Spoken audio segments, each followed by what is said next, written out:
ভাই জায়গাটা বেশ ভালোই, অ্যাস্থেটিক। সে তো ঠিকই, কিন্তু গল্পের সঙ্গে যাবে কি?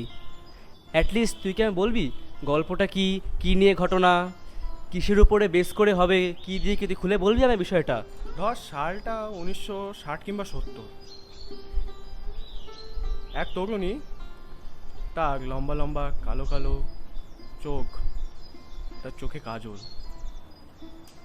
তার লম্বা লম্বা কালো চুল, এলোমেলো চুলে এক স্নিগ্ধতা। আর ধর এক প্রেমিক, সে অতটা ভালো দেখতে নয়, তবুও চলে যায়। যে ছিল আমার স্বপ্ন চারিণী, তারে বুঝিতে পারিনি, তারে বুঝিতে পারিনি। যে ছিল আমার স্বপ্ন চারিণী, তারে বুঝিতে পারিনি, তারে বুঝিতে পারিনি। দিন চলে গেছে খুঁজিতে খুঁজিতে, ওগো যে ছিল আমার। প্রেম তো নয় হলো, এরপর কি হবে? নায়ক পড়াশুনো শেষ করার জন্য কলকাতা এসছে, তারপর সব সিনেমায় যেরকম হয়ে থাকে। এবার নায়ক আর নায়িকা একটা জায়গায় একসাথে বসে রয়েছে।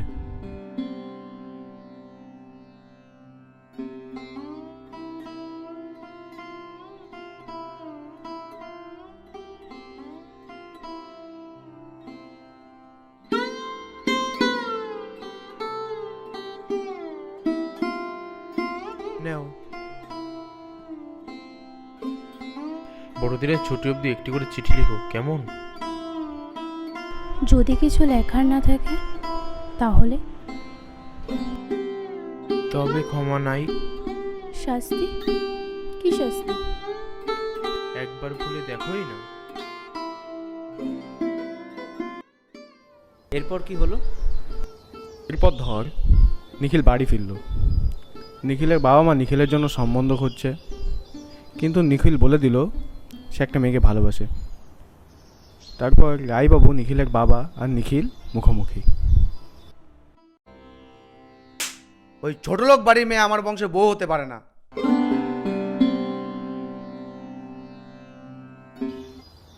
ধর শুরু হলো, মাঝখান হলো, শেষটা কি করে হলো? ধর নিখিলের মায়া একসাথে বসে রইল। নিখিল মায়াকে সব কিছু খুলে বলল। চলো আমরা চলে যাই দূরে, অনেক দূরে, যেখানে কোনো জাত নেই, নাম নেই, যেখানে শুধু তুমি আর আমি। তা হয় না। কেন না? সমাজ অনেক গভীর, এরা ঠিক আমাদের তল পেয়ে যাবে, তখন আমরা গন্ধ ছাড়া রজনীগন্ধা হয়ে নুয়ে পড়ব। শেষটা কেমন একটা হয়ে গেল না? ধর শেষটা এমনও হতে পারত, তারা দুজন সমাজের গভীরতাকে হার মানাতে একে অপরকে জড়িয়ে ধরে আত্মহত্যা করলো। কিন্তু তা এ আতেল মার্কা বক্স অফিস মেনে নেবে না। মানুষের খালি দরকার এন্টারটেনমেন্ট।